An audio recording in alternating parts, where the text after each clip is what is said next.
don't be long. Water's coming in, water's coming in.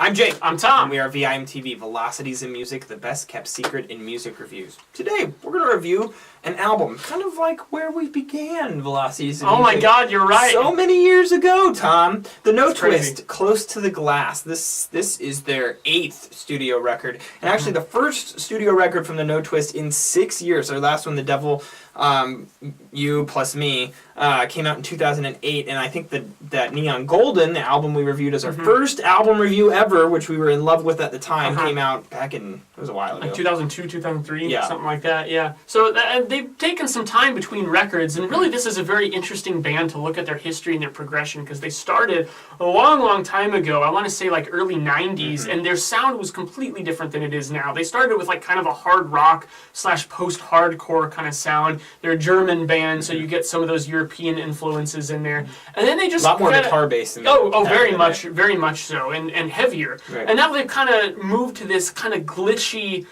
scratchy, kind of electronic sound. Yeah, Depeche Mode almost at times. Very much But they've so. never completely abandoned the guitars, and that's something that makes this band unique, is that they've kept that indie rock style of songwriting, or that alternative style of songwriting, and they've just fused quite successfully, I think, guitar rock with electronic melodies, and very few artists really find that right balance, and I think the Notwist have it. I think that they find a way to use both. And Close to the Glass, while Neon Golden I think is forever going to be our favorite album from this band, Close to the Glass, which we'll dissect a bit more in detail here, but it does a very good job of balancing out these different sides. Maybe not so much track like within each track, like I would say that their previous albums did a better job of, but track to track, I think the whole album balances off. You have some guitar-related songs on this album, you have some more acoustic guitar and like violin or strings, and then there's the several tracks on here that are kind of that moody electronica that we've come to know and love from the Notwist. Yeah, and I think that variety is really what makes them interesting. I feel like if they tried to focus too much on one of those aspects of their sound, it would get stale a lot faster. But you have like this album starts with Signals and Close to the Glass, the first two tracks, which are a little more electronic based, and then it goes into Kong, track 3, which is a very poppy track. It is, and it's kind of a pop rock track, really, but it's actually probably my favorite track on this album. Yeah, it's incredibly quite good. Yeah, and while there's really nothing special about Kong. It really isn't. It's verse chorus, really poppy, nice instrumentation, but nothing mind blowing. But the thing is that if every track were like that, this album would be terrible. The fact is that there's only one track on this record that follows that formula, and it's track 3, and it hits you right when you need it. It gives the album a needed energy burst after the first kind of morose. Well, Signals is kind of that glitchy sound, and Close to the Glass has that crazy kind of bell beat, something that you would expect out of like Caribou, but not something that you expect from the Notwist. It's a great track with a great beat to it, but then Kong has this more uplifting feel. And I like that about the production. One thing you kind of hit on is you mentioned Closer to Caribou, and electronic production has a lot of different approaches that you can take with it. And I feel like Neon Golden was a little bit more of that kind of big contrast between the high end being very sharp and precise and the low end being very big and thick. This album's a little more mid-rangey, almost closer, like you said, to Caribou, or like what we heard with The Knife Shaking the Habitual. Or to the Glass.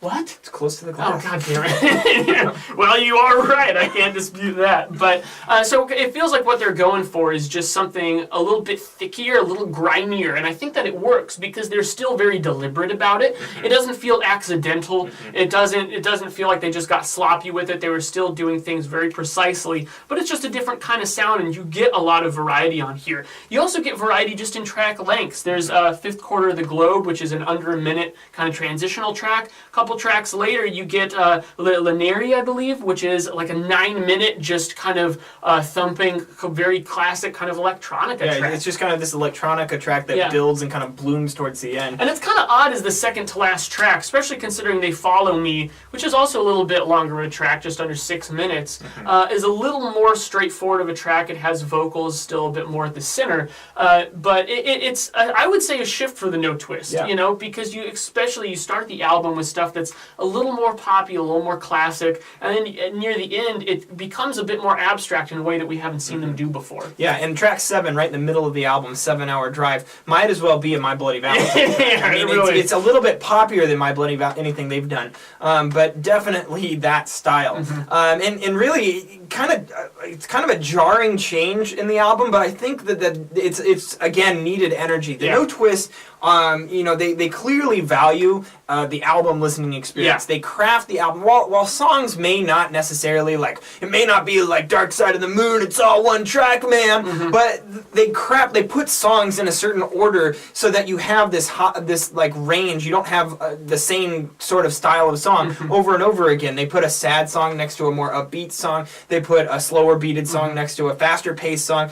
It's just they do a good job with that. And I think that what proves that is like when you see Kong and then Into Another Tune and Casino, which are a bit more morose tracks, and then you have 7 Hour Drive, which is a lot more rocking. It has a lot of energy. And then after that, you go into that transitional track you mentioned, and then Run, Run, Run, which is a very beautiful electronic blend with just other instruments. And that song, that's my favorite track on the album. It has this very creepy, almost kids' room vibe to it, but it's like this glitchy electronic, and then Steppin' In, which is acoustic guitar and strings. So this album has this huge range, and it's kind of these nice tracks that attack you from different angles, and you just find yourself enjoying most of the tracks. And usually when you have an album with this much variety, where that can kind of bleed into in the negative is that it sometimes can mean inconsistency. Right. And it can mean more of a compilation feel than an album feel. And we talked about that a little bit.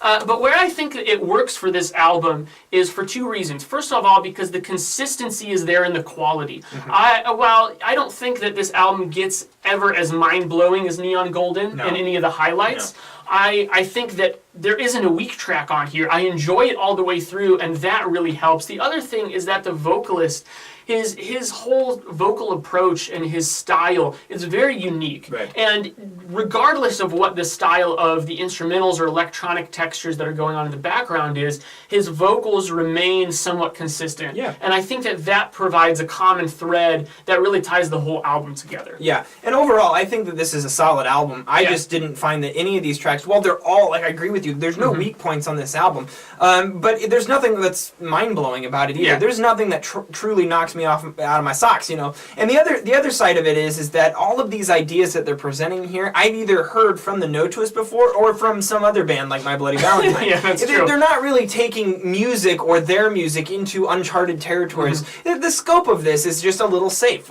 So that took it down a bit for me, but I still would recommend this album. I still think it's above our median, the top of our bell curve. So I'm gonna go 78 on this. I'm a little higher than you, I think mostly because I find myself wanting to come back to this album, and that's really big to me. So I'm gonna go 81.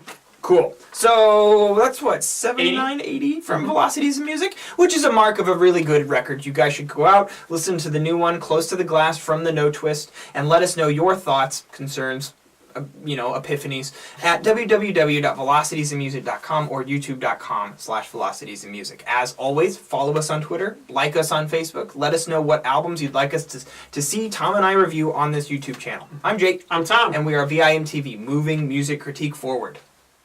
If you're swimming in or outside the boat, don't even